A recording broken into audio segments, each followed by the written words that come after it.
Hello, everybody. Scott Golden here with the WCW Saturday Night Review series for the 23rd of October, 1993. Decent enough program there.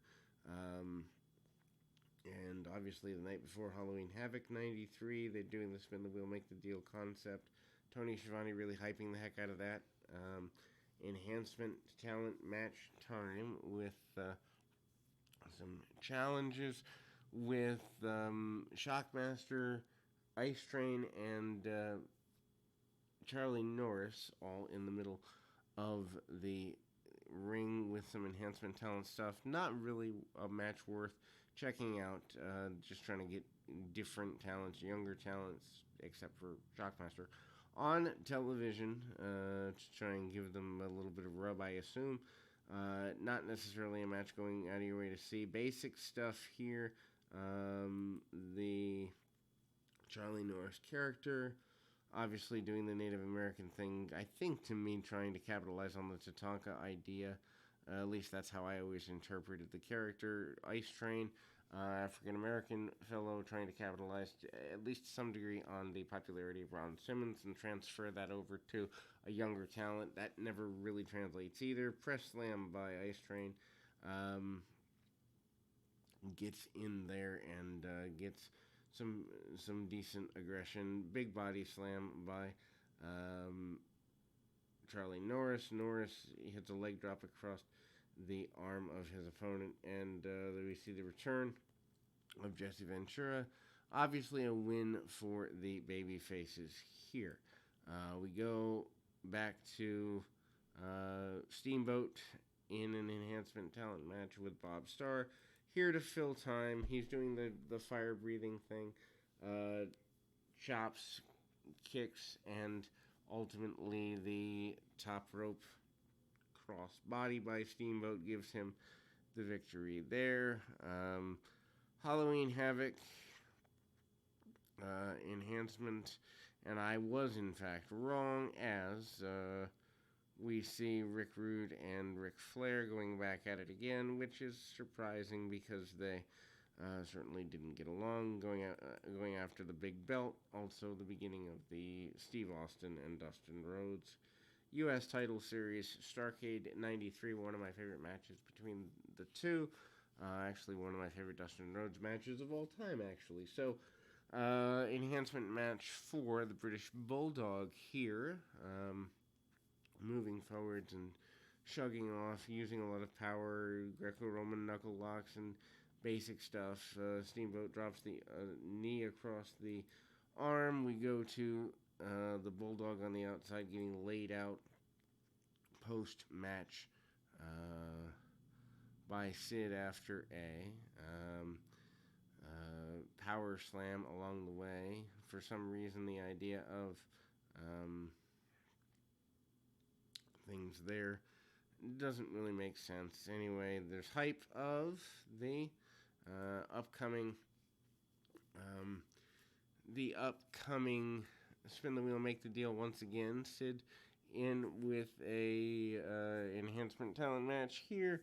A choke slam, power bomb, basically a 2-3 match move series. They have not, JD Stryker is his opponent. They have not put Sid in the position to be a babyface yet, but the teasing of tension between him and Parker is here in the end of October 1993. Obviously would have to be if they were going in the direction of trying to get, some degree of babyface mileage out of him, but it doesn't end up happening because of the battle between he and Arn Anderson in real life, which doesn't go well. Anyway, decent matchup next as Paul Orndorff faces off against Johnny B. Bad for the benefit of kind of some degree of superiority towards the television title area. And we will return momentarily as I go to grab my phone, but we will be back in 2 shakes of a lamb's tail. But again, to be fair, I mean, the Johnny B. Bad and Paul Orndorff series does move into more matches. Orndorff has fallen down the card a little bit, with Regal taking the place with the television championship. But at the same time, Orndorff had a good run through late 92, early 93. Bad is still here for another couple of years, actually, probably about almost three, well, 2.5 years anyway. Um, Match itself is worth going out of your way to see for basic psychology purposes. While nothing totally flagrant happens, it's a good paced match that, clearly defined baby faces and heels in terms of, both lines and that. Basic continued motion without going over the top. Orndorff manages to bring Bad down as best he can.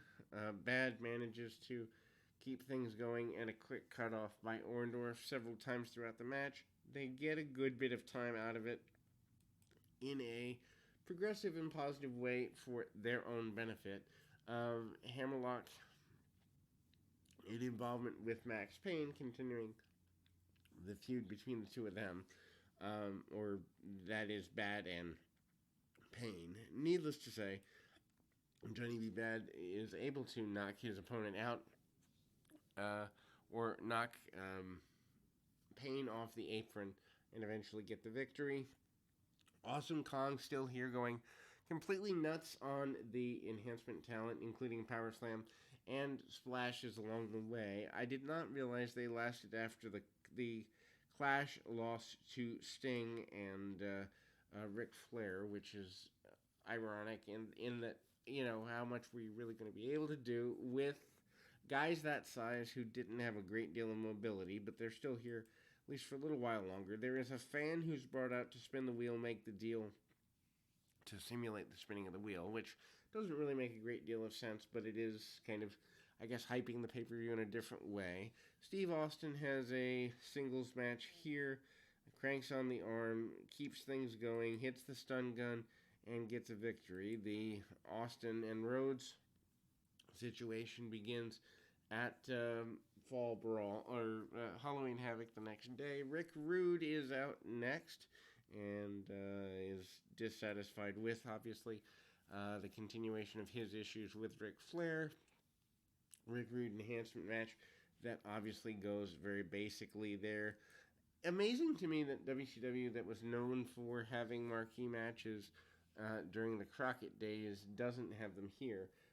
Backbreaker across the knee by Rude manages to keep things going there. And we see Rude with the Rude Awakening getting a relatively quick anyway, victory with the Rude Awakening getting things going there. We see a match that's given about 20 or so minutes between Bagwell and Scorpio and the Nasty Boys. Nasty Boys winning the Tag Team Championship not too long ago. Teddy Long on the outside of the ring.